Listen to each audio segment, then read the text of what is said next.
तो जो विषय में अपने स्वरूप का आनंद मिल ही रहा है, तो जो ज्ञानी है वो उस विषयानंद को जो प्राप्त कर रहे हैं, तो वो स्वरूपानंद को ही भोग रहे हैं वहां। ठीक है, वो विषयानंद को विषयों का उपभोग करते समय भी वो अपने स्वरूप का ही भोग कर रहे हैं, अपने स्वरूपानंद का ही, ब्रह्मानंद का ही उपभोग कर रहे हैं। क्यों?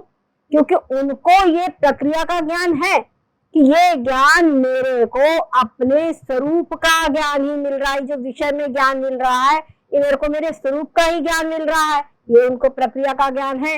इसीलिए ज्ञानी की विषय भोग में भी समाधि है।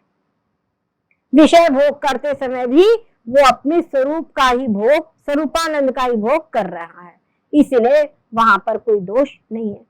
अब फिर एक बात खड़ी होती है, अब एक बात फिर खड़ी होती है, नहीं, अब जब विषय भोग में भी, अब फिर एक नया प्रश्न खड़ा होता है कि जब विषयानंद में, विषयानंद जो है वो स्वरूपानंद ही है, तो फिर क्यों बोलते हैं कि विषयों को त्यागो? क्या बोलते हैं, है ना, खूब ही ड्रिंक एंड बी मैरी करे, क्या हर्ज है? ये बात खड़ी होती है कि नहीं होती है? जब विषयानंद स्वरूपानंद ही है, तो फिर विषयों का त्याग करने के लिए श्रुतियां क्यों कहती हैं? क्यों कहती है अपने मन विषयों से रोक लो? क्यों कहती कि इंद्रियों को रोक लो, इंद्रियों को अपने विषय से रोको, मन को अपने विषय से रोको? क्यों कहती है श्रुतियां? कोई जरूरत ही नहीं, कहना ही नहीं चाहिए।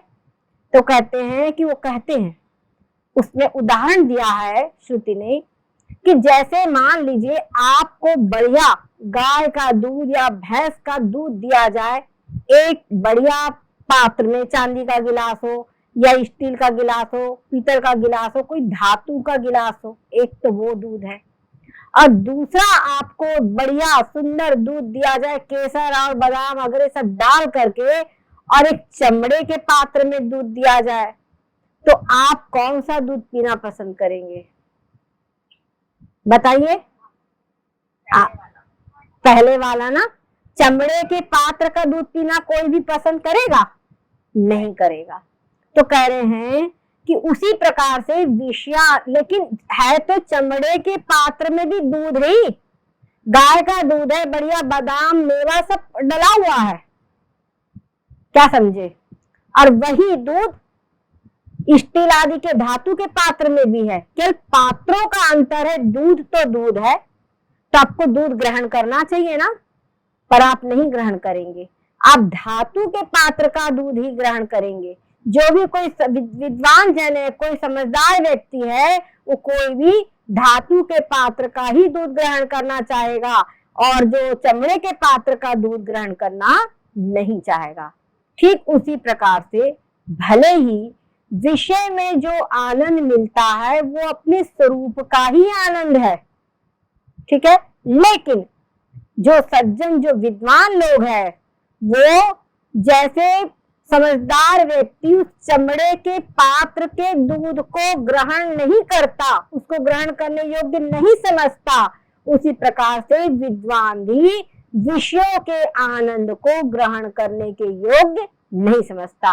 केवल शरीर का निर्वाह करना है, क्योंकि अगर भोजन आदि नहीं करेगा, वस्त्र आदि नहीं पहनेगा, तो शरीर का निर्वाह कैसे होगा? शरीर के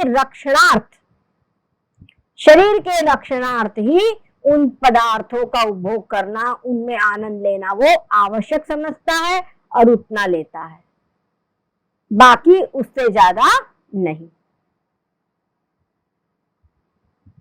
ठीक है, समझ में आई बात? बस यहाँ पर तो उदाहरण हमने तो थोड़ा, कुत्ते की खाल का बना हुआ कोई पात्र हो, उसमें आपको बढ़िया गंगा जल रख करके दिया जाए, तो गंगा जल तो गंगा जल है, लेकिन आप कुत्ते की खाल में रखा हुआ गंगा जल पान नहीं करेंगे। कुत्ते की खाल में रखा हुआ दूध या कोई भी खाद्य सामग्री आप ग्रहण नहीं करेंगे। उसी प्रकार से विषयों में जो आनंद मिल रहा है वो उसी प्रकार से त्याज्य है, जैसे चमड़े के पात्र में रखा हुआ गंगा जल अथवा दूध या कोई भी पकवान त्याज्य है। ठीक है, इतनी बात बहुत अच्छी प्रकार से आप समझ लीजिए।